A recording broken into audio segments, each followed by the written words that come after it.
Hello नमस्कार दोस्तों, स्वागत है आप सभी का गुरु एकेडमी के एप्लीकेशन पर। आशा करता हूं आप सब बहुत ही अच्छे हैं। एक बार जल्दी से आज के अपने इस प्यारे से सेशन में जुड़ेंगे। आज हम लोग बातें करेंगे मध्यकालीन इतिहास के बारे में। हम लोग पिछली क्लास में गुलाम वंश के बारे में बातें कंप्लीट कर चुके थे। आज बातों की शुरुआत आगे होगी। नमस्ते सचिन राजकुमार। ठीक है भाई, तो हम लोग शुरुआत करेंगे आगे। आज आगे देखते हैं। ये आप लोग पहला क्वेश्चन देख रहे हैं, यहां से हम लोग बातों की शुरुआत करेंगे। मनु राम राम गुरु जी, राम राम भाई सभी को, नमस्ते भाई, नमस्कार सभी को। यहां से देखेंगे भाई पहले क्वेश्चन को। क्वेश्चन में क्या पूछा है, बोला है निम्नलिखित में से खिलजी वंश के संस्थापक कौन थे। ठीक है, आज एक डायनेस्टी के बारे में बात करेंगे जिसका नाम क्या है, खिलजी वंश। खिलजी वंश का सबसे पहले क्वेश्चन पूछता है कि भारत के अंदर खिलजी वंश का शासनकाल क्या है। तो शासनकाल आप लोग याद रखेंगे 1290 से लेकर 1320, यानी लगभग 30 साल तक भारत के ऊपर दिल्ली सल्तनत पर खिलजी वंश ने शासन किया। अभी खिलजी वंश से आप लोग याद रखेंगे सबसे छोटा कार्यकाल दिल्ली सल्तनत में किस वंश का है, तो आप लोग बोलेंगे खिलजी वंश, सबसे छोटा कार्यकाल। ठीक है, इसके अंदर शासक कौन कौन हुए, तो आप लोग शासकों के क्रम में याद रखेंगे सबसे पहले शासक हुए जलालुद्दीन मोहम्मद खिलजी। जलालुद्दीन मोहम्मद खिलजी ये इसके पहले शासक थे या संस्थापक भी थे। संस्थापक या पहले शासक आप लोग जलालुद्दीन मोहम्मद खिलजी को याद रखेंगे। इसके बाद आपको याद रखना अलाउद्दीन मोहम्मद खिलजी। अलाउद्दीन मोहम्मद खिलजी, अलाउद्दीन खिलजी को आप लोग सारे जानते ही हैं भाई, इसके ऊपर तो फिल्म भी आई है, फिल्म जिसके अंदर आप लोग पद्मावती को देखते हैं, अलाउद्दीन खिलजी। तीसरे मुबारक खिलजी, ये 3 शासक हुए हैं इस वंश के अंदर, मुबारक खिलजी। यदि मैं बात करूं जलालुद्दीन मोहम्मद खिलजी की, तो इनका शासनकाल है 1290 से लेकर और 1296 तक, 1296। अगर मैं बात करूं अलाउद्दीन खिलजी की, तो 1296 से लेकर 1316 तक, 1316 तक आप लोग अलाउद्दीन खिलजी को याद रखते हैं। और 1316 से लेकर 1320 तक भारत के ऊपर शासन किसके द्वारा किया गया, तो आप लोग आंसर देंगे अलाउद्दीन खिलजी के बाद मुबारक खिलजी ने 1320 तक शासन किया। अभी आप लोग यहां पर देख रहे हैं जलालुद्दीन मोहम्मद खिलजी, इनसे क्या क्या क्वेश्चन देखने को मिलते हैं। दिल्ली के अंदर एक शहर है मुगलपुरी, मुगलपुरी शहर इनके द्वारा बसाया गया था। आज इसी को मंगोलपुरी के नाम से जानते हैं। मंगोलों ने जब भारत पर आक्रमण किया तो अलाउद्दीन खिलजी के द्वारा मंगोलों को हराया गया। मंगोल बोले अब हम भारत के अंदर रहेंगे, तो उनका धर्म चेंज कराकर उन्हें मुस्लिम बनाकर दिल्ली में एक शहर बसाया जिसका नाम है मुगलपुरी। आज उसी को मंगोलपुरी के नाम से जानते हैं। इनके एक बहुत अच्छे शासक थे दक्षिण भारत में। दक्षिण भारत के एक शासक हैं जिनका नाम है यादव वंश के शासक रामचंद्र देव। रामचंद्र देव से इनके बहुत अच्छे संबंध थे। ठीक है, और इन्हीं को खिलजी वंश का संस्थापक के रूप में जाना जाता है। यानी आप लोग आंसर क्या देंगे, जलालुद्दीन फिरोज खिलजी या जलालुद्दीन मोहम्मद खिलजी। ठीक है, बढ़ते हैं नेक्स्ट क्वेश्चन की तरफ। नेक्स्ट क्वेश्चन हमें क्या कहता है, आप लोग देखेंगे। भारत में सल्तनत काल में निम्नलिखित शास्त्रीय कविताओं में से किसने कव्वाली को लोकप्रिय बनाया था। तो संगीत की एक ऐसी शैली है जिसका नाम अरबी शब्द को से लिया गया है, जिसका अर्थ है बोलना। आप लोग कव्वाली शब्द जानते हैं, उस कव्वाली शब्द के जन्मदाता भारत के अंदर कौन है। अरबी भाषा का एक शब्द है कोल, इससे कव्वाली बनता है और कोल का अर्थ है बोलना। ठीक है, तो इसमें 4 ऑप्शन दिए गए, जलालुद्दीन मोहम्मद रूमी, अमीर खुसरो, निजामुद्दीन औलिया और शमसुद्दीन मोहम्मद हाफिज। तो आप सभी को जानता भाई भारत के अंदर कव्वाली के लिए बहुत फेमस आदमी है जिनका नाम क्या है, अमीर खुसरो। अभी बातें कर लेते हैं हम अमीर खुसरो के बारे में। अमीर खुसरो से आप लोग क्या क्या बातें याद रखेंगे। सबसे पहले क्वेश्चन आता है तोता ए हिंद। तोता ए हिंद के नाम से किसे जाना जाता है, तो तोता ए हिंद के नाम से अमीर खुसरो को जाना जाता है, तोता ए हिंद। फिर एक पुस्तक आती है खमसा ए खुसरो। खमसा ए खुसरो के पुस्तक के लेखक कौन है, खमसा ए खुसरो पुस्तक के लेखक भी आप किसे बोलेंगे, आप लोग अमीर खुसरो याद रखेंगे। एक शब्द आप लोग कव्वाली याद रखेंगे, कव्वाली के भारत में जनक कौन है, अमीर खुसरो। इसके बाद आप लोग याद रखेंगे तबला व सितार के जनक, तबला व सितार के जनक, तबला व सितार के जनक के रूप में किसे जाना जाता है, तो आप लोग बोलेंगे अमीर खुसरो, तबला व सितार के जनक। इसके बाद इन्हीं से क्वेश्चन पूछता है कि 8 सुल्तानों का कार्यकाल, 8 सुल्तानों का कार्यकाल देखने वाला व्यक्ति कौन है, तो आप लोग बोलेंगे अमीर खुसरो। इसके बाद क्वेश्चन पूछता है इनके गुरु का नाम क्या है, तो आप लोग बोलेंगे हजरत निजामुद्दीन औलिया, हजरत निजामुद्दीन औलिया। जिनको आप लोग महबूब ए इलाही के नाम से भी जानते हैं, इन्हीं का नाम क्या है, महबूब ए इलाही। ये इन्हीं के शिष्य थे अमीर खुसरो, महबूब ए इलाही। ठीक है, तो आप लोग ये बातें अमीर खुसरो से याद रखें। ठीक है, अमीर खुसरो प्रसिद्ध किसके काल में हुए थे, अलाउद्दीन खिलजी के काल में। आगे बढ़ जाते हैं नेक्स्ट क्वेश्चन पे। जोहर की घटना का उल्लेख फारसी भाषा में सबसे पहले किसने किया, इब्न बतूता, अमीर खुसरो, जियाउद्दीन बरनी, हसन निजामी। आप एक शब्द देख पा रहे हैं जोहर, हम बातें करेंगे जोहर के बारे में, जोहर की घटना कैसे कैसे घटी। तो आप लोग एक व्यक्ति का शासनकाल पढ़ते हैं जिसका नाम है अलाउद्दीन खिलजी। अलाउद्दीन खिलजी का शासनकाल आप लोग पढ़ते हैं। अलाउद्दीन खिलजी का जो शासनकाल है वो कितना है, तो आप लोग बोलेंगे 1296 से लेकर 1316, 1316 तक अलाउद्दीन खिलजी ने शासन किया। इसने भारत के ऊपर अटैकों का सिलसिला 1298 में शुरू किया। 1298 में इसने गुजरात के अंदर अटैक किया था। गुजरात पे अटैक किया तो यहाँ के शासक थे रायकरण वगेला, रायकरण वगेला पर अटैक किया था। इसके बाद इन्होंने 1301 के अंदर रणथंभौर पर अटैक किया था। रणथंभौर के शासक कौन थे, तो आप लोग याद रखेंगे राजा अमीर देव। राजा अमीर देव के ऊपर इन्होंने अटैक किया था। ठीक है, इसको जीतने के बाद इन्होंने 1303 कहां पर अटैक किया था, तो आप लोग याद रखेंगे चित्तौड़गढ़। इसी चित्तौड़गढ़ के ऊपर अटैक किया था। और चित्तौड़गढ़ पर अटैक किया तो यहाँ के शासक थे महारावल रतन सिंह। महारावल रतन सिंह यहाँ के क्या थे, तो आप लोग बोलेंगे यहाँ के शासक थे। इन्हीं की पत्नी का नाम है, पत्नी का नाम क्या है, पद्मावती। पद्मावती इनकी पत्नी का नाम है। और इन्होंने ही पहली बार जोहर किया था। जब जोहर किया था तो अलाउद्दीन खिलजी ने पहली बार जोहर की घटना इसी चित्तौड़गढ़ अभियान के समय देखी थी। 1307 में इसने दक्षिण भारत पर अटैक किया था, दक्षिण भारत पर अटैक किया। लेकिन अब इसका एक सेनापति था जिसको आप लोग मलिक काफूर पर के नाम से जानेंगे। इसके बाद 1309 में इन्होंने वारंगल पर अटैक किया था। वारंगल आप लोग पढ़ेंगे, यहाँ पर काकतीय शासक शासन करते थे। ये सारे के सारे अटैक किसके द्वारा किए गए थे, तो अलाउद्दीन खिलजी के द्वारा किए गए थे। इसी अलाउद्दीन खिलजी के समय एक आदमी था जिसका नाम क्या है, अमीर खुसरो। और अमीर खुसरो के समय ये जोहर की घटना कहां पर हुई थी, तो आप बोलेंगे कि पद्मावती ने जोहर किया था। और जब जोहर किया था तो अलाउद्दीन खिलजी ने पहली बार जोहर भी यहीं देखा था। ठीक है, आगे बढ़ते हैं नेक्स्ट क्वेश्चन। चित्तौड़गढ़ की रानी पद्मिनी के जीवन पर लिखी गई पुस्तक पद्मावती किसके द्वारा लिखी गई है, 4 नाम दिए गए हैं। आप लोग नाम देख पा रहे हैं, मलिक मोहम्मद जायसी, चांद बरदोई, चंद बरदाई, या फिर कालिदास या कल्लण। इनके बारे में सभी के बारे में आपसे बात कर चुका हूं। चंद बरदाई की बात करूं तो इन्होंने एक पुस्तक लिखी जिसका नाम है पृथ्वीराज रासो।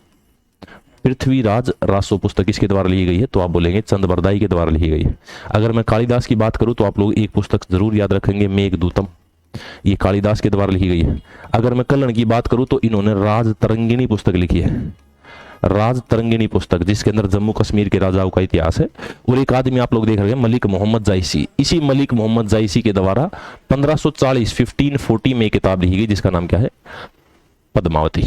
ये रानी पद्मिनी के नाम पर लिखी है। इसमें बहुत सारी कहानियां दिखाई गई है कि कैसे कैसे अलाउद्दीन खिलजी का चेहरा देखना चाहता था और चेहरा दिखाया नहीं गया तो इन्होंने अलाउद्दीन खिलजी के ऊपर अटैक किया था। ठीक है, अभी बातें कर लेते हैं अलाउद्दीन खिलजी के बारे में थोड़ी सी। एक क्वेश्चन आया था, क्वेश्चन पूछा गया कि जो कर एकत्रित करते हैं, कर एकत्र करते हैं, वो कर एकत्र कौन कौन से करता था अलाउद्दीन खिलजी। तो अलाउद्दीन खिलजी जो कर एकत्र करता था उसके अंदर 2 नाम आप लोग याद रखेंगे, एक तो गराई और एक चराई। एक गराई कर, ये घरों से लिया जाता था, और ये पशुओं के नाम का चराई कर। एक टैक्स और लेता था जिसको आप लोग जजिया के नाम से जानते हैं। ये 3 टैक्स किसके द्वारा लिए जाते थे, अलाउद्दीन खिलजी के द्वारा। इसके बाद एक क्वेश्चन पूछा गया अलाउद्दीन खिलजी से कि जो अलाउद्दीन खिलजी है, इस अलाउद्दीन खिलजी ने भारत में पहली बार जो नगद वेतन, सेना को नगद वेतन देना किसने स्टार्ट किया था, सेना को नगद वेतन अलाउद्दीन खिलजी ने शुरू किया था। सेना को स्थाई सेना यानी परमानेंट आर्मी भारत के अंदर पहली बार किसके द्वारा रखी गई थी, तो आप लोग आंसर देंगे अलाउद्दीन खिलजी के द्वारा। एक बहुत इंपॉर्टेंट आता है घोड़ा दाग प्रथा। घोड़ा दाग प्रथा भारत के अंदर किसके द्वारा इंप्लीमेंट की गई थी, तो आप लोग आंसर देंगे घोड़ा दाग प्रथा अलाउद्दीन खिलजी के द्वारा इंप्लीमेंट की गई थी। ठीक है, इसी अलाउद्दीन खिलजी के समय घटना घटी, लेकिन इसको लिखा गया कब, 1540 के अंदर। आगे बढ़ते हैं नेक्स्ट क्वेश्चन। अलाउद्दीन खिलजी के शासनकाल के दौरान वस्त्र बाजार को डैश के रूप में जाना जाता, सराय ए अदल, मुंडी, मुय्यान, सहना ए मंडी। अलाउद्दीन खिलजी के द्वारा बहुत सारे बाजार बनाए गए थे भाई, जैसे कि आप लोग एक बाजार याद रखेंगे, वस्तु बाजार, वस्तु बाजार। एक बताएंगे दैनिक बाजार, दैनिक बाजार। एक आप लोग याद रखते हैं गुलाम बाजार, गुलाम बाजार। अलग अलग तरीके के बाजार बनाए गए थे। अब जब बाजार बनाए गए थे तो इनके अंदर इन्होंने वस्तु नियंत्रण प्रणाली, वस्तु नियंत्रण प्रणाली इसको इंप्लीमेंट किया। साथ ही साथ आप लोग याद रखेंगे मूल्य नियंत्रण प्रणाली, मूल्य नियंत्रण प्रणाली इनको इंप्लीमेंट किया गया था। किसके द्वारा? तो आप बोलेंगे अलाउद्दीन खिलजी के द्वारा। जब इतनी सारी चीजें इनके द्वारा इंप्लीमेंट की गई थी तो ये क्या चीजें थी? आप लोगों को सुनने को मिलेगा कि अलाउद्दीन खिलजी ने जो बाजार बनाए थे उनमें जब किसी वस्तु को तोला जाता था तो यदि कोई व्यक्ति माप तोल में गलती कर रहा है तो उसके शरीर से उतना ही मांस निकालने का आदेश दिया था। किसने? तो आप लोग बोलेंगे अलाउद्दीन खिलजी ने। शरीर से उतना ही मांस निकाल देते थे जितना आ व्यक्ति कम तोलता था।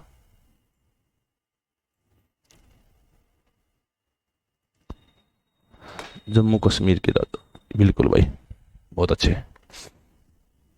आप पूछा गया है अलाउद्दीन खिलजी के शासनकाल के दौरान वस्त्र बाजार को के रूप में जाना जाता था, सराय ए अदल, मुंडी, मुय्यान, सहना ए मंडी। तो आप लोग बोलेंगे सराय ए अदल के रूप में जाना जाता था, जो वस्तु बाजार होता था।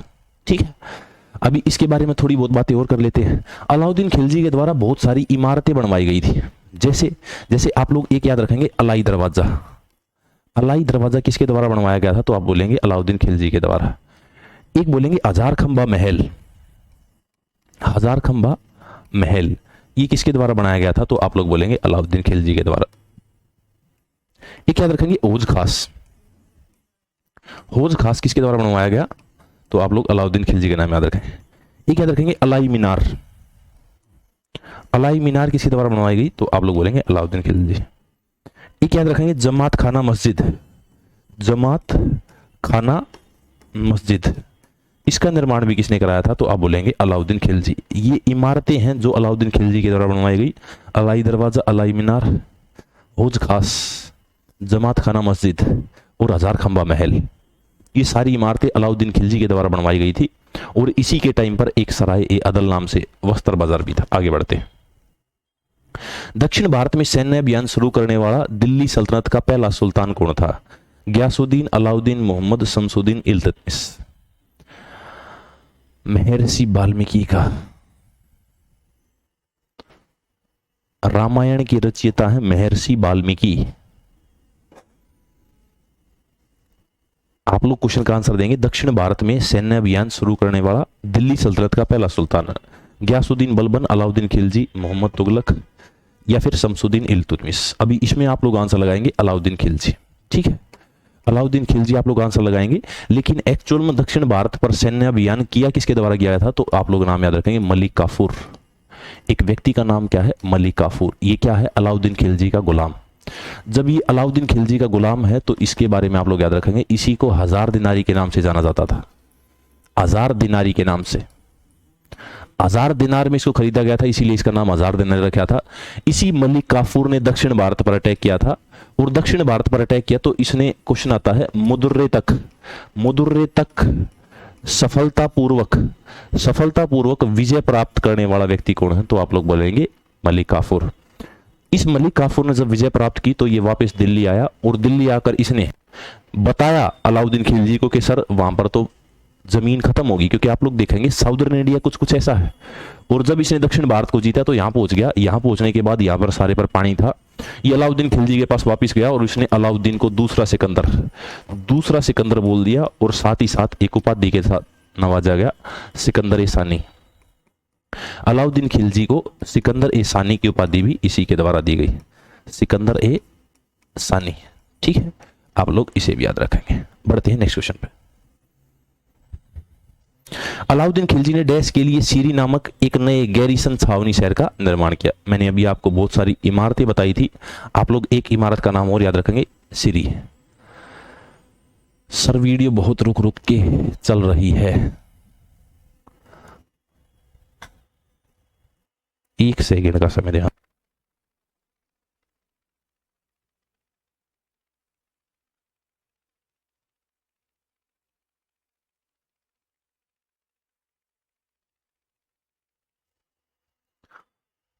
एक सेकंड भाई, अभी देख लेते हैं क्या इश्यू आ रखा है,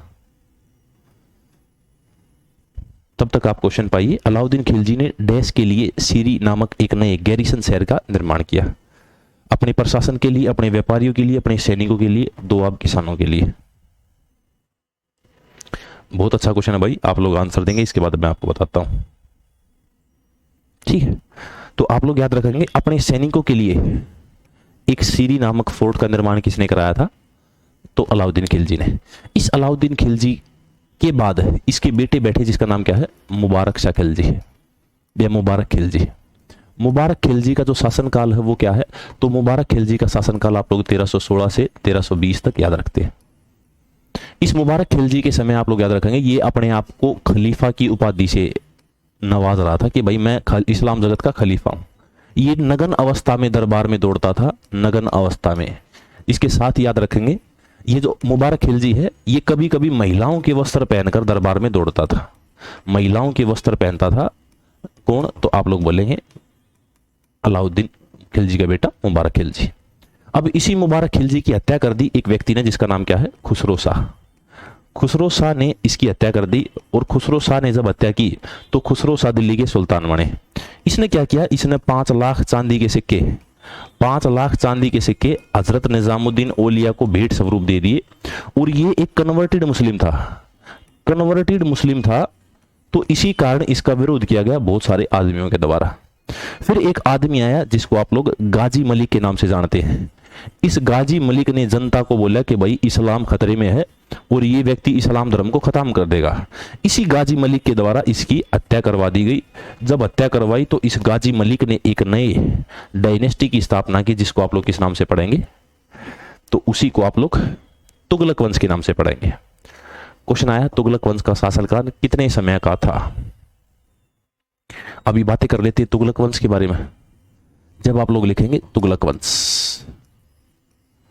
तुगलक वंश का जो शासनकाल है वो आप लोग क्या याद रखेंगे?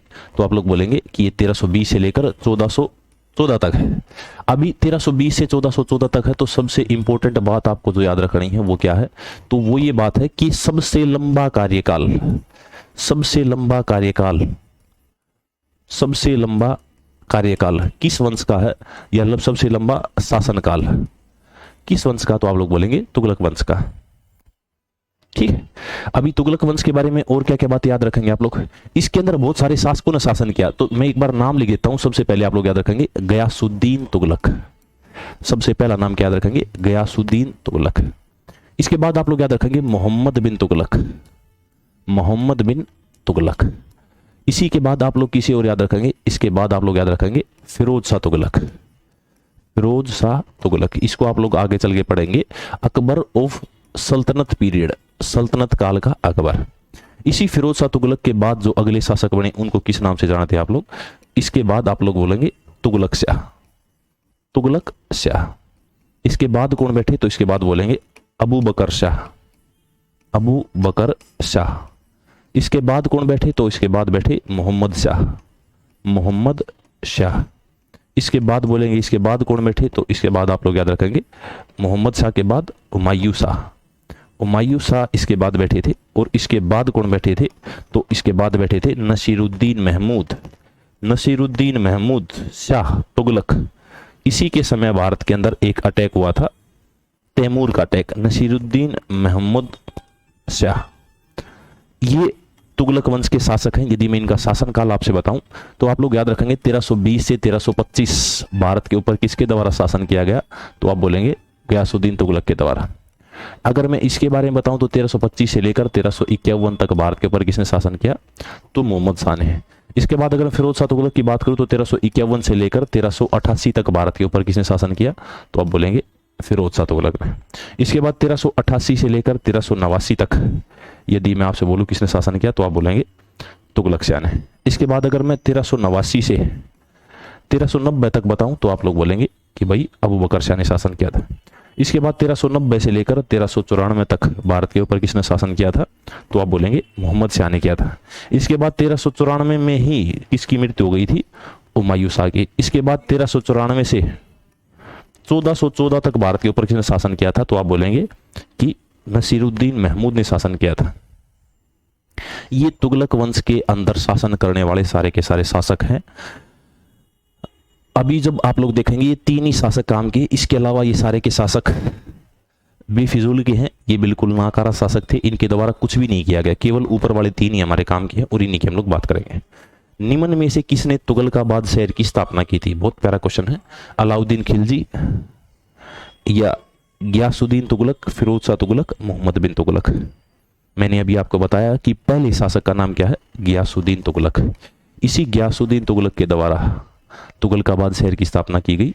गियासुद्दीन तुगलक से आपको क्या क्या क्वेश्चन याद रखने हैं, गियासुद्दीन तुगलक से आप लोग क्या क्या क्वेश्चन याद रखेंगे। तो एक क्वेश्चन तो आपको याद रखना है कि तुगलकाबाद शहर की स्थापना किसके द्वारा की गई थी, तुगलकाबाद शहर की स्थापना किसने की थी, तो गियासुद्दीन तुगलक ने। फिर आपने याद रखना है कि नहरों का निर्माण भारत में पहली बार किसके द्वारा किया गया, तो नहरों का निर्माण पहली बार गियासुद्दीन तुगलक के द्वारा किया गया था। इसी गियासुद्दीन तुगलक के समय एक विद्रोह हुआ था बंगाल के अंदर। बंगाल के अंदर जो विद्रोह हुआ था उसका नाम क्या है, तो बुगारा खां का विद्रोह, बुगारा खान का विद्रोह। इस बुगारा खान के विद्रोह को दबाने के लिए इसने अपने आप जाना सोचा और ये अपने आप गया। तो दिल्ली के अंदर हजरत निजामुद्दीन औलिया ने घोषणा कर दी कि अब गियासुद्दीन तुगलक वापस दिल्ली नहीं आएगा और आप अगला शासक मोहम्मद बिन तुगलक को मान लो। लेकिन जब ये बात गियासुद्दीन तुगलक को पता चली तो उसने एक फरमान जारी कर दिया कि मेरे आने से पहले पहले हजरत निजामुद्दीन औलिया दिल्ली को खाली कर दे, अन्यथा मैं यहां आकर इसकी हत्या कर दूंगा। जब ये बात इसने उसको बोली तो हजरत निजामुद्दीन औलिया ने कथन बोला जिसका नाम क्या है, उनूज दिल्ली दूरस्त। क्वेश्चन आता है उनूज दिल्ली दूरस्त, यानी दिल्ली अभी दूर है। ये किसका कथन है, तो आप लोग बोलेंगे ये कथन है हजरत निजामुद्दीन औलिया का, हजरत निजामुद्दीन औलिया का ये कथन है। ठीक है, तो आप लोग इस बात को याद रखें। ओके, आगे बढ़ते हैं नेक्स्ट क्वेश्चन की तरफ। पूछा गया है कौन सा काल अनुसार तुगलक वंश के शासकों का सही क्रम है जिन्होंने वर्ष 1320 से 1414 तक दिल्ली पर शासन किया। कौन कौन से शासक, सीक्वेंस पूछा है आप लोगों से, असेंडिंग ऑर्डर में यानी आरोही क्रम में, बढ़ते क्रम में पूछा गया कि कौन सा शासक शासन करता था। तो एक बात तो आपको पता चल गई कि तुगलक वंश के संस्थापक कौन है, गियासुद्दीन। और गियासुद्दीन आपको दो ऑप्शन में मिल रहा है। इसी गियासुद्दीन के बेटे का नाम क्या था, मोहम्मद बिन तुगलक। तो आपको मोहम्मद यहाँ दिख रहा है लेकिन यहाँ पर तो फिरोज है तो ये कट गया। ठीक है, तो इजीली आप लोग क्या बताएंगे, आंसर ये हो जाएगा। मैंने अभी आपको बताया था, आप लोग किस तरीके से याद रखेंगे, एक जी से गियासुद्दीन तुगलक, एम से मोहम्मद बिन तुगलक, एफ से फिरोज शाह तुगलक, इसके बाद टी से तुगलक शाह, ए से अबू बकर शाह, इसके बाद एम से मोहम्मद शाह, इसके बाद एच से हुमायूं शाह और नीचे आप लोग एन से नसीरुद्दीन महमूद याद रखेंगे। ये सारे के सारे शासक हैं, आप लोग देख पा रहे हैं 5 और 3 7 GMFTAMHN। इस तरीके से आप लोग याद कर पाएंगे तुगलक वंश के सभी शासकों को। ठीक है, तो बढ़ते हैं आगे। अगला क्वेश्चन आप लिखो, देखिए निम्नलिखित में कौन मोरक्को यात्री मोहम्मद बिन तुगलक के शासनकाल के दौरान भारत आए थे। बहुत प्यारा क्वेश्चन है। अभी नाम लिखा आपने मोहम्मद बिन तुगलक, मोहम्मद बिन तुगलक। मोहम्मद बिन तुगलक का शासनकाल मैंने आपको क्या बताया, तो मैंने शासनकाल बताया आपको, इसका शासनकाल है 1325 से लेकर 1351, 1351। क्या क्या क्वेश्चन हमें मोहम्मद बिन तुगलक से देखने को मिलते हैं। तो सबसे पहले तो एक मोरक्को से ट्रेवलर आया था जिसका नाम क्या है, Ibn Battuta. Ibn Battuta Bharat के अंदर आया था और इसी इब्न बतूता को भारत आने के बाद जब इब्न बतूता भारत के अंदर आया तो इसने क्या क्या किया। इब्न बतूता कहां से आया था, तो आप लोग आंसर देंगे मोरक्को से आया था। मोरक्को से आया था तो मोरक्को की राजधानी क्या है, तो आप लोग बोलेंगे मोरक्को की राजधानी है रबाड़ा, कैपिटल ऑफ मोरक्को। इसी इब्न बतूता ने एक पुस्तक लिखी जिसका नाम है रेहला। इसी रेहला को एक और नाम से जाना जाता है जिसको आप लोग सफरनामा बोलते हैं। सैर कर दुनिया की गाफिल जिंदगानी फिर कहाँ, जिंदगानी अगर रही तो नौजवानी फिर कहाँ। तो आप लोग उसका आंसर क्या देंगे, इब्न बतूता। आगे बढ़ते हैं। अगर मैं मोहम्मद बिन तुगलक के बारे में बताऊं तो इब्न बतूता भारत आया तो इसने भारत में इसको काजी अपॉइंट कर दिया।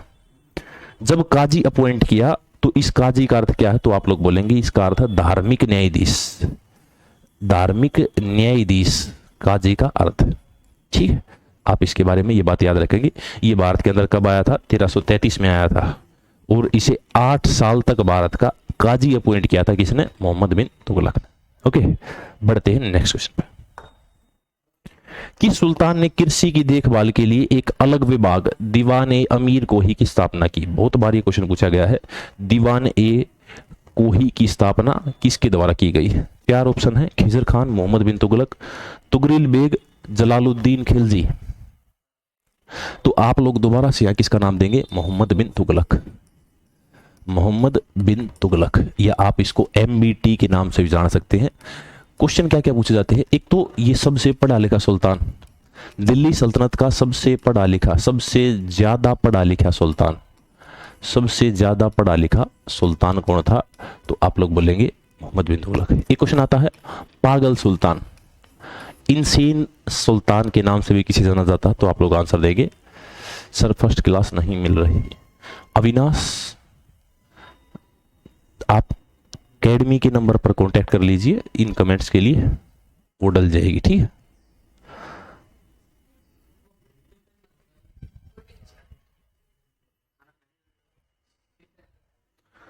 मैंने बोल दिया है वो डल जाएगी, ठीक है। पढ़ा लिखा मुबारक बादशाह मोहम्मद बिन तुगलक, बिल्कुल भाई। इसके बारे में क्या क्या बात याद रखेंगे, देखो इसको पागल क्यों बोला गया, क्योंकि इसके समय इसने कुछ ऐसी घटनाएं घटी जिसके लिए इसको पागल बोला गया। जैसे एक मैं बात बताऊं आपको, एक दो आब नाम का क्षेत्र है, जो आप गंगा यमुना का क्षेत्र देख रहे हैं, दो आब में इसने देखा कि भाई बहुत ज्यादा उपज होती है, और दो आब में इसने कर को बढ़ा दिया, यानी कर की वृद्धि कर दी, टैक्स की वृद्धि कर दी। जब दो आब में कर की वृद्धि की तो यहां पर अकाल पड़ गया। इसी कारण दुनिया ने बोला कि ये पागल सुल्तान है, क्योंकि इसी ने इसके लिए ही दीवान अमीर को ही की स्थापना की थी। एक काम तो ये हो गया। दूसरा काम इसने क्या किया, दूसरा काम इसने राजधानी को दिल्ली से देवगिरी ले गया और उसको दौलताबाद बनाया। राजधानी को दिल्ली से देवगिरी ले गया और देवगिरी से फिर वापस उठा लिया। इस देवगिरी का नाम भी चेंज कर दिया इसने, क्या कर दिया, तो आप लोग बोलेंगे दौलताबाद कर दिया, और वापस इसको उठा लिया। तो दुनिया ने इतना नुकसान झेला, उसका कारण यही है, तो इसको पागल बोला गया। तीसरा रीजन, अफगानिस्तान के अंदर एक जगह खुरासान में अटैक करने के लिए गया और वहां पर बहुत सारे सिपाहियों को मरवा दिया। खुरासान अभियान के कारण भी इसको पागल बोला गया। इसके बाद इसने और क्या किया, चौथा काम इसने काम किया, इसने सांकेतिक मुद्रा जारी कर दी, टोकन करेंसी। इस सांकेतिक मुद्रा के कारण भी इसको पागल बोला गया। अगर मैं और बताऊं इसके बारे में, तो उत्तराखंड में एक स्थान है, उत्तराखंड के अंदर इसने कराचिल नामक स्थान पर, उत्तराखंड के अंदर एक कराचिल नामक स्थान है, उस कराचिल अभियान पर सेना लेकर गया और वहां पर सब बर्फ के नीचे दब के मर गए। उस कराचिल अभियान के कारण भी इसको क्या बोला गया, तो पागल सुल्तान। ठीक है, ये कारण थे इसको पागल बोलने के। तो आप लोग दीवाने अमीर कोही के संस्थापक का नाम क्या रखेंगे, मोहम्मद बिन तुगलक। ठीक है, आगे बढ़ते हैं नेक्स्ट क्वेश्चन। मोहम्मद बिन तुगलक के सिंहासन का उत्तराधिकारी निम्नलिखित में से कौन था। मोहम्मद बिन तुगलक के सिंहासन का उत्तराधिकारी, मोहम्मद बिन तुगलक की मृत्यु कब हुई, तो सबसे पहले आप लोग याद रखेंगे 1351 में सिंध के अंदर एक जगह थट्टा, सिंध में एक जगह जिसका नाम क्या है, थट्टा। इस थट्टा नामक स्थान पर यह बीमार हो गया था। जब ये बीमार हुआ तो इसने सोचा कि मेरे मरने का समय नजदीक है, तो इसने अपने भाई को अपना सक्सेसर घोषित कर दिया। बोला मेरे मरने के बाद मेरा जो भाई है वो अगला शासक बनाएगा। जब इसने अपने भाई को शासक घोषित किया तो वहां पर इसकी मृत्यु हो गई, लेकिन इसको दफनाया गया था दिल्ली के अंदर औज खास में। औज खास के अंदर इसके भाई का मकबरा है, फिरोज शाह तुगलक का। ठीक है, तो आप लोग याद रखेंगे सिंध के थट्टा में इसकी क्या हो गई थी, मृत्यु। और इसकी मृत्यु के बाद इसने अपने भाई जिसका नाम क्या है, फिरोज शाह तुगलक को अपना सक्सेसर घोषित कर दिया, यानी कि अपना उत्तराधिकारी घोषित कर दिया। इस फिरोज शाह तुगलक का शासनकाल क्या है, तो 1351 से लेकर और 1388 तक इसने भारत के ऊपर शासन किया। एक क्वेश्चन आता है अकबर ऑफ सल्तनत पीरियड, सल्तनत काल का अकबर, अकबर ऑफ सल्तनत पीरियड, सल्तनत पीरियड के नाम से किसे जाना जाता है? तो आप लोग बोलेंगे अकबर ऑफ सल्तनत पीरियड फिरोज शाह तुगलक को बोला जाता है। एक 1200 बाग किसके द्वारा बनवाए गए थे? तो इसने 1200 बागों को बनवाया था। नहरों का निर्माण, सबसे ज्यादा नहरों का निर्माण, और नहरों में भी आपको एक सिरसा नहर याद रखनी है, इसका निर्माण किसके द्वारा किया गया था? तो आप लोग बोलेंगे फिरोज शाह तुगलक के द्वारा। इसने 4 टैक्स लिए। टैक्स कौन कौन से हैं? तो आप लोग एक तो याद रखेंगे खराज, खुम्स, जजिया और जकात। ये 4 टैक्स याद रखेंगे। ये 4 टैक्स किसके द्वारा लगाए गए? तो 1, 2, 3 और 4, ये चारों टैक्स फिरोज शाह तुगलक के द्वारा लिए गए। ठीक है, तो आप लोग इसका उत्तराधिकारी किसे घोषित करने कह रहे हैं? फिरोज शाह तुगलक को। आगे बढ़ते हैं नेक्स्ट क्वेश्चन में। निम्नलिखित शासकों में किसने ब्राह्मणों पर जजिया कर लगाया? जजिया टैक्स ऑन ब्राह्मण किसके द्वारा लगाया गया? नसीरुद्दीन महमूद, फिरोज शाह तुगलक, मोहम्मद बिन तुगलक, उपरोक्त में से कोई नहीं। बहुत प्यारा क्वेश्चन है, आप लोग याद रखेंगे फिरोज शाह तुगलक के द्वारा ब्राह्मणों पर भी जजिया टैक्स लगाया गया था। और इस फिरोज शाह तुगलक ने और क्या किया? इसने क्या किया? इस फिरोज शाह तुगलक ने जो सैनिकों की पोस्ट थी, उस सैनिकों की पोस्ट को हेरिडिटरी बना दिया।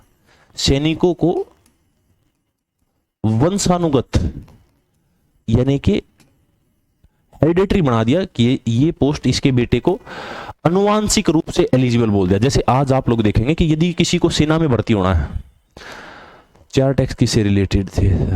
धर्म से नहीं, केवल 2 टैक्स, जजिया और जकात, इनका संबंध धर्म से था। इसके अलावा जो खराज और खुमस नामक टैक्स है, वो दोनों के दोनों लूट का और जितना उन्होंने कमाया है उसका हिस्सा है। ठीक है, सैनिकों को वंशानुगत यानी अनुवांशिक रूप से एलिजिबल कर दिया।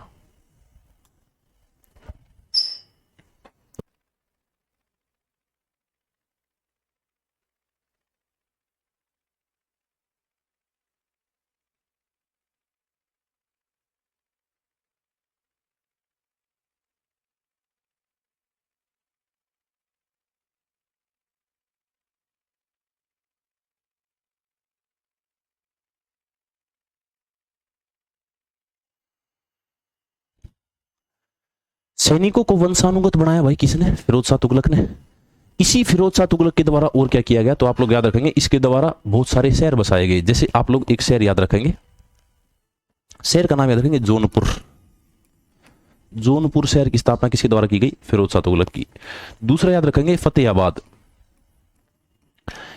इसके बाद आप लोग याद रखेंगे फिरोजाबाद। फिरोजाबाद। एक याद रखेंगे इसार। इसार। एक याद रखेंगे फिरोज शाह कोटला।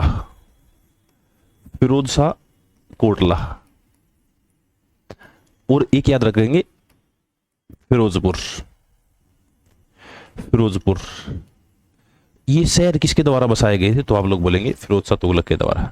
इसी फिरोज शाह तुगलक ने लगभग 300 नगरों का भी निर्माण किया था, यानी 300 नगर भी किसके द्वारा बसाए गए थे? फिरोज शाह तुगलक के द्वारा। आगे बढ़ते हैं नेक्स्ट क्वेश्चन। निम्नलिखित किस वर्ष में फिरोज शाह तुगलक का राज्याभिषेक किया गया था? 1350, 45, 51 और 55।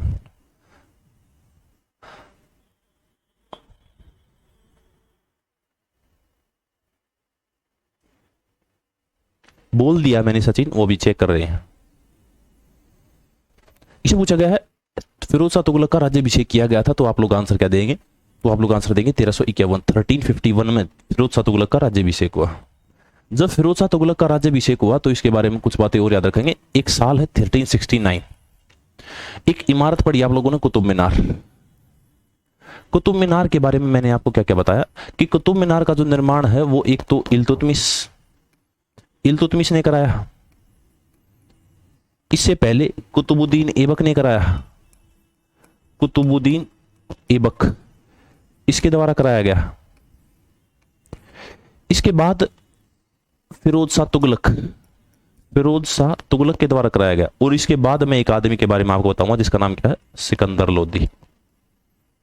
ये 3-4 आदमी बहुत इंपॉर्टेंट है कुतुब मीनार के लिए। अब एक बार समझने का प्रयत्न करेंगे। देखो, कुतुब मीनार बनाने की शुरुआत की और केवल एक मीनार, ये तो जमीन हो गई, इस जमीन पर केवल एक मीनार का निर्माण कराया था कुतुबुद्दीन ऐबक ने। इसके बाद इसी जमीन पर शुरुआत किसने की, इल्तुतमिश ने।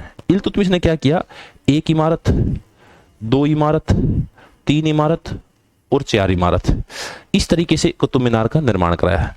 लेकिन इसकी जो ये 1 इमारत है ये गिर गई बिजली से। जब गिरी तो इस फिरोज शाह तुगलक ने क्या किया, इस फिरोज शाह तुगलक ने इसके ऊपर 1, 2, 3, 4 और 5, इस कुतुब मीनार के अंदर 5 मंजिलें बनवा दी। बाद में एक बार इसका रेनोवेशन किसके द्वारा कराया गया था, तो आप लोग रेनोवेशन के टाइम पर याद रखेंगे, रेनोवेशन कराया गया था सिकंदर लोदी के द्वारा। ठीक है, तो ये सारे के सारे काम किसके द्वारा किए गए, फिरोज शाह तुगलक के द्वारा। इस फिरोज शाह तुगलक के बाद आगे बढ़ते हैं। सैयद वंश का प्रथम शासक कौन था, खिजर खां, अलाउद्दीन आलम शाह, मोहम्मद शाह या मुबारक शाह। जब हमने तुगलक वंश पढ़ा तो तुगलक वंश के एक शासक थे जिसका नाम क्या है, नसीरुद्दीन महमूद। इस नसीरुद्दीन महमूद का शासनकाल आपने क्या पढ़ा, 1394 से 1414, ये इसका शासनकाल पढ़ा आप लोगों ने। इसी नसीरुद्दीन महमूद के समय साल आया 1398, 1398। भारत के ऊपर एक व्यक्ति ने अटैक किया जिसका नाम क्या है, तैमूर लंग। एक व्यक्ति ने अटैक किया जिसका क्या नाम है, तैमूर। जब तैमूर लंग के द्वारा इस पर अटैक किया गया तो इसको डिफीट कर दिया गया और इस व्यक्ति का शासन केवल पाड़व गांव तक सिमट कर रह गया। केवल पाड़म गांव तक इसका शासन सिमट कर रह गया, यानी एकमात्र पाड़म गांव बचा था जहां पर ये एग्जिस्ट करता था। इसके अलावा सभी जगह से इसका शासनकाल खत्म हो गया, क्योंकि सभी जगहों पर किसने अधिकार कर लिया, तैमूर लंग ने। लेकिन तैमूर लंग ने सब कुछ जीतने के बाद सारा का सारा साम्राज्य किसे दे दिया, अपने बेटे शाहरुख को। और ये शाहरुख अपना सारा का सारा साम्राज्य किसे दे गया, तो आप लोग बोलेंगे खिजर खान को। जब खिजर खान को सारा का सारा साम्राज्य दिया तो इसी खिजर खान ने एक डायनेस्टी की स्थापना की जिसका क्या नाम है, सईद डायनेस्टी। साल क्या है, तो साल आप लोग याद रखेंगे, खिजर खान ने की स्थापना की थी 1414 में। ठीक है, ये खिजर खान सेनापति था इस नसीरुद्दीन महमूद का, लेकिन इसने तैमूर लंग की अटैक किया और इसे हटवा दिया और खुद शासक बन गया। तो सैयद वंश के संस्थापक कौन है, खिजर खान। एक क्वेश्चन और याद रखेंगे सैयद वंश से कि भाई सैयद वंश कैसा वंश था, तो क्वेश्चन आता है तो शिया वंश। ये दिल्ली सल्तनत की गद्दी पर बैठने वाला पहला शिया वंश था। ठीक है, आगे बढ़ते। तैमूर के आक्रमण के बाद निम्नलिखित में से किस राजवंश ने भारत पर शासन किया। तैमूर लंग का आक्रमण कब हुआ था, तो आप बोलेंगे 1398, 1398। भारत के ऊपर किसने अटैक किया था, तैमूर लंग ने। लोदी वंश, सैयद वंश या तुगलक वंश। उसके बाद पूछा गया है, बाद बोल दिया किसके शासनकाल के दौरान अटैक किया, तो आप लोग तुगलक लगाते, लेकिन बाद पूछा तो सैयद वंश। इस सैयद वंश के अंदर कौन कौन शासक हुए हैं, तो आप लोग सैयद वंश के बारे में क्या क्या बातें याद रखें। सबसे पहले तो सैयद वंश के बारे में आपको याद रखना कि इसका शासनकाल क्या है, तो इसका शासनकाल है 1414 से लेकर 1451 तक। 1414 से 1451 तक शासनकाल किसका है, सैयद वंश का। इसके संस्थापक कौन है, तो आप लोग बोलेंगे कि खिजर खान। खिजर खान के बारे में एक बात आपको याद रखनी है कि इसने एक टाइटल धारण किया था जिसका नाम है रैयत ए आला। रैयत ए आला की उपाधि किसके द्वारा धारण की गई थी, तो आप बोलेंगे खिजर खान के द्वारा। इस खिजर खान का शासनकाल क्या है, 1414 से लेकर 1421 तक इसने शासन किया था। ठीक है, इस खिजर खान के बाद कौन बैठे, मुबारक शाह। मुबारक शाह बैठे और मुबारक शाह का शासनकाल क्या है, तो 1414 से लेकर 1434 तक। 1434 तक, सॉरी 1421 से लेकर 1434 तक इसने शासन किया था। 1421 टू 1434। इसके बाद कौन बैठे भाई, इसके बाद बैठे मोहम्मद शाह। मोहम्मद शाह का बैठे भाई, तो मोहम्मद शाह बैठे 1434 में। मोहम्मद शाह, इस मोहम्मद शाह का शासनकाल क्या है, तो आप लोग बोलेंगे 1434 से लेकर और 1451 तक इसका शासनकाल है। इसके बाद कौन बैठे, अलाउद्दीन आलम शाह। अलाउद्दीन आलम शाह, इस अलाउद्दीन आलम शाह का शासनकाल है तो आप लोग बोलेंगे कि इसका शासनकाल है 1451। इसने 1451 में अपनी गद्दी को एक आदमी को सरेंडर कर दिया जिसका नाम क्या है, बहलोल लोदी। ठीक है, तो हम लोग याद रखेंगे भाई, इसने सैयद डायनेस्टी के समय भारत के ऊपर अटैक किया था और ये है सैयद वंश के सारे शासक। आगे बढ़ते हैं। कौन सा शासक गुलरुखी नामत्रत कविताएं लिखता था? बहुत प्यारा क्वेश्चन पूछा गया। गुलरुखी उपनाम से शिक्षित कविताएं लिखता था। तो अभी एक डायनेस्टी का नाम पढ़े आप लोगों, जिसका नाम क्या है, लोदी वंश। लोदी वंश, लोदी वंश की स्थापना कब हुई थी? आप लोग बोलेंगे कि भाई लोदी वंश की स्थापना हुई थी 1451। 1451 से लेकर 1526 तक इसका शासनकाल है तो आप लोग बोलेंगे लोदी वंश का। ठीक है, लोदी वंश एग्जिस्टेंस में आ गया। जब लोदी वंश शासनकाल में आया तो इसकी स्थापना किसके द्वारा की गई थी? तो आप लोग बोलेंगे बहलोल लोदी ने, बहलोल लोदी के द्वारा इसकी स्थापना की गई थी। और इसका शासनकाल आप लोग अगर पूछे तो शासनकाल आप लोग बोलेंगे 1451 से लेकर 1489 तक इसने भारत के ऊपर शासन किया था। इसी बहलोल लोदी ने अपने नाम पर बहलोली सिक्के चलाए थे, बहलोली सिक्के। इसके बाद अगले शासक बैठे, शासक का नाम क्या है? तो आप लोग बोलेंगे शासक का नाम है सिकंदर लोदी। सिकंदर लोदी। इस सिकंदर लोदी का शासनकाल क्या है भाई? तो 1489 से लेकर और 1517 तक सिकंदर लोदी ने शासन किया। अब यही सिकंदर लोदी इस गुलरुखी उपनाम से क्या लिखता था? कविताएं लिखता था। सिकंदर लोदी किस उपनाम से कविताएं लिखता था? तो आप लोग बोलेंगे कि ये गुलरुखी उपनाम से कविताएं लिखता था। अब कविताएं लिखता था तो इसके बाद आप लोग इसके बारे में याद रखेंगे, इसने 1503 के अंदर एक शहर की स्थापना की जिसका नाम क्या है? आगरा। आगरा की स्थापना की कौन सी नदी के किनारे? तो आप बोलेंगे यमुना नदी के किनारे इसके द्वारा आगरा शहर की स्थापना की गई। और 1504 में ये राजधानी को आगरा से कहा ले गया, राजधानी को आगरा से दिल्ली ले गया। राजधानी को आगरा से दिल्ली ले गया, transferred capital from Agra, sorry, राजधानी को दिल्ली से आगरा ले गया, राजधानी को दिल्ली से आगरा ले गया। अब ये एक बहुत महान शासक है, क्या नाम है इसका? सिकंदर लोदी। इसी सिकंदर लोदी के बाद अगला क्वेश्चन पूछा है, दिल्ली का अंतिम सुल्तान फिरोज तुगलक, बहलोल खां लोदी या इब्राहिम लोदी, सिकंदर लोदी? अच्छा, एक सिकंदर लोदी के बारे में आप लोग एक मेजरमेंट यूनिट और याद रखेंगे। सिकंदर लोदी के द्वारा एक मेजरमेंट यूनिट लागू की गई थी, उसका नाम क्या है? तो आप बोलेंगे गज ए सिकंदरी। गज ए सिकंदरी नाम की मेजरमेंट यूनिट किसके द्वारा चालू की गई थी? तो आप बोलेंगे गज ए सिकंदरी नामक मेजरमेंट यूनिट सिकंदर लोदी के द्वारा चालू की गई थी। ठीक है, इस सिकंदर लोदी के बाद जो अगले शासक बने उनका नाम क्या है? तो आप बोलेंगे भाई उसका नाम है इब्राहिम लोदी। और इब्राहिम लोदी ही क्या हुए? इब्राहिम लोदी ही क्या हुए भाई? इब्राहिम लोदी दिल्ली सल्तनत के अंतिम शासक हुए। ठीक है, दिल्ली सल्तनत के अंतिम शासक का नाम क्या है? तो आप लोग बोलेंगे कि उसका नाम है इब्राहिम लोदी। आगे आ जाओ।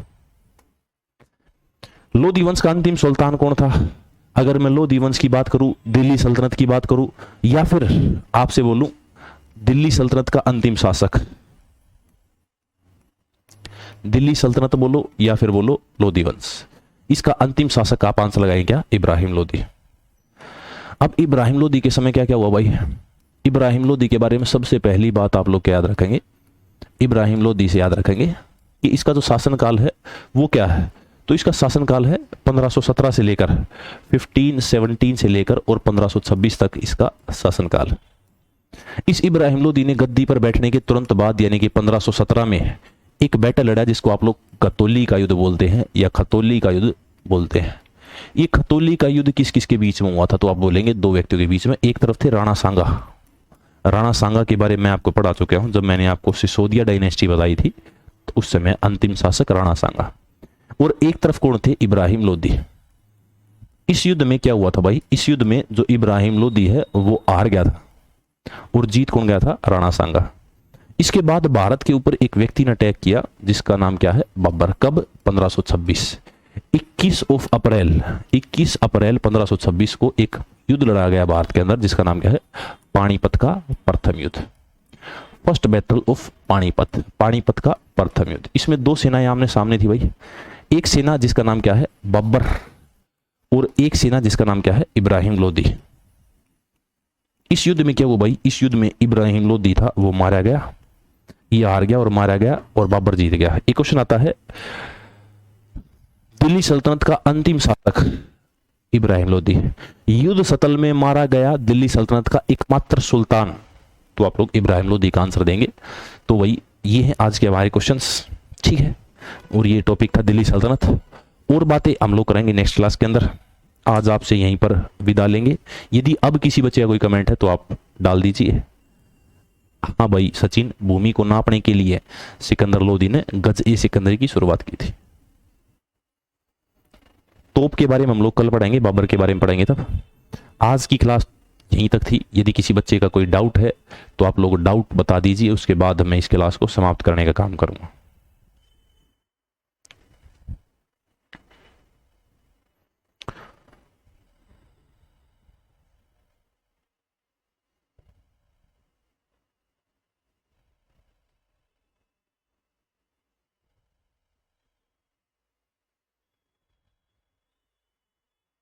बाबर 1526, बिल्कुल भाई, बाबर के बारे में हम लोग नेक्स्ट क्लास के अंदर पढ़ेंगे।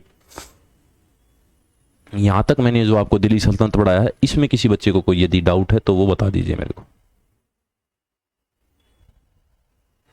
मैथ्स की क्लास है क्या सर आज आशीष सर की? आशीष सर की मैथ्स की क्लास नहीं है भाई आज, आशीष सर घर पे जा रखे हैं। जल्द ही आपको एक खुशखबरी सुनने को मिलेगी आशीष सर के मुंह से।